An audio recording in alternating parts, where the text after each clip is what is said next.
back to the stomach. Oh, look at that. I wonder if we can move that. No. Okay. So, the food arrives in the stomach. It is a very muscular organ. It has special sphincter muscles that allow the fluid to come in and then prevents it from leaking out when the stomach muscles are massaging the food, the bolus, to become chyme. When the bolus enters the stomach, you can kind of see all these folds, and we don't see here the intense musculature that the stomach has. It really is an organ that churns and squeezes and gets the food thoroughly mixed with the gastric juices. So I think the gastric juices basically are a series of enzymes and acid that are secreted by cells that are in these pits. Again, we have a big surface area thing going on, so the lining of the stomach is designed to have this significant lining. It secretes a mucus layer to protect the surface, and then pepsinogen, which is an enzyme in the inactive form, is secreted, and also HCl is secreted there. And they're called chief cells and parietal cells that are at the base of these pits that are secreting this. So pepsinogen is secreted in an inactive form. HCl comes out and cleaves it and activates it into the active form called pepsin.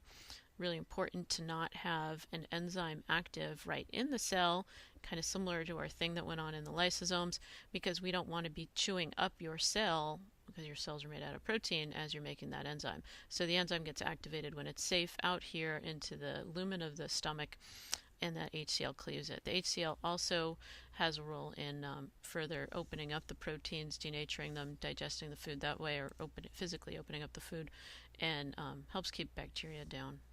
A lot of things survive in high HCl. So the stomach, when that mixture of food is mixed with the gastric juices, it's called chyme. There's also a lot of churning that goes on. So you've all heard of stomach ulcers. And once upon a time, it was thought that stomach ulcers were caused by acid that ate away at the stomach walls because maybe you were stressed and you secreted too much acid. It's still entirely possible that a stressed person has an environment in the stomach where this particular bacteria can come in and take hold, but that's still under debate. What they do know now, and two scientists in 2005 won the Nobel Prize for showing that a bacteria called Helicobacter pylori is actually the cause of ulcers. It is an acid-tolerant bacteria, and it can basically chew away and make a little lesion in your cell wall.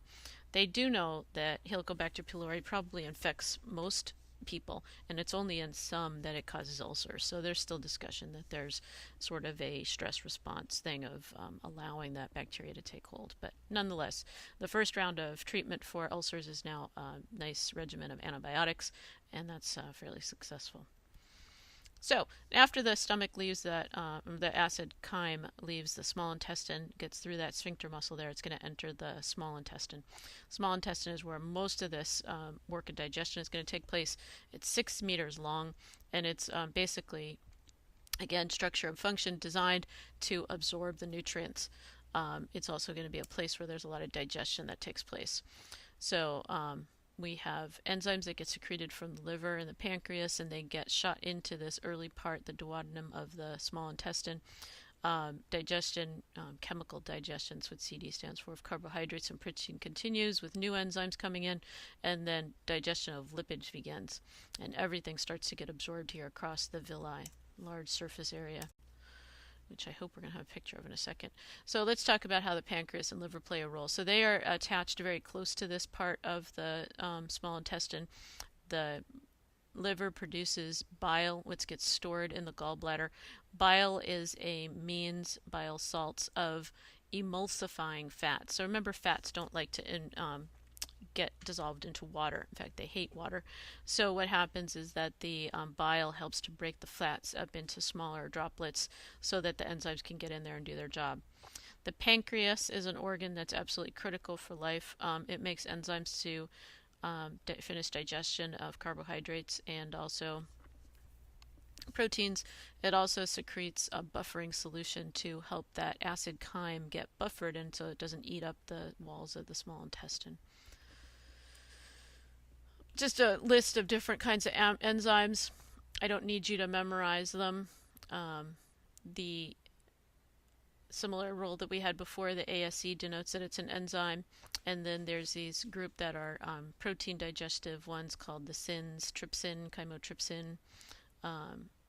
Pepsin is in the stomach. Lipase is going to be the enzyme that chews up fats. Nuclease is going to chew up nucleic acids. You know, everything you eat, if it's organic, it came from an animal or a plant, which means it has a nucleus, and that means it has DNA in the nucleus, and we can recycle those nucleotides so that we can build our DNA molecules out of it. So we reuse everything. So anyway, this is where all the different enzymes come into play and what they digest. I'm going to let you read that in your book. Think about it. So absorption is going to take place in the small intestine. It is, again, a structure-function example. So here's a small intestine. It has folds. On the folds are villi, and if you look up close on the villi, that's where the blood supply comes in to absorb the nutrients. And then even on that villi, there are microvilli on those epithelial cells that are lining it. So nutrition is going to get all those macromolecules are going to get transported across the membrane through that cell, eventually into the bloodstream, and go and leave and feed the rest of your body. What happens in the large intestine? Its major job is to concentrate and store waste. So it's going to reabsorb water and all the ions so that you don't get dehydrated and just basically get all the fiber to go out. And basically it's also a place where the dead bacteria get to leave your body. That's probably where the smell comes from. You have a lot of E. coli relatives in bacteria that live in your stomach, in your intestines, that help to process some of the food. They help to make some amino acids for us. They make some vitamins for us, and those bacteria also die. So they have to go out with the trash and the food that's going to leave your body. It gets compacted, reabsorbed, and leaves through the rectum. Just mention that. An appendix. So everybody says the appendix is a vestigial organ. You don't need it. It is a relative of the cecum that exists in other animals. They know in other animals that it's a place where there is a significant number of bacteria. So remember I just said that we have a lot of bacteria that reside in our colon to help us digest food and add some of the macromolecules that we need. What if you had a situation where you wiped out all of your native bacteria, like maybe you took some antibiotics to treat something else, and the byproduct is you kill these bacteria. They think that in the healthy human being that the appendix is sort of a storage place that's a little bit less accessible to those antibiotics when you get them, and now the bacteria can come out of that appendix and repopulate your colon. So it's thought that the appendix actually may play more of a role than we give it credit for. Can you survive without it? Of course you can, because you could probably repopulate your colon with your bacteria in another way. But perhaps at times when we were less evolved, it played a more important role as we ate a more varied diet. Anyway, in other animals, it absolutely is a place where bacteria are housed to digest fiber like cellulose, for example, in a cow. And that's it. We'll talk about some more activities in class. I've got a couple of different worksheets that you can do and some essay questions to think about.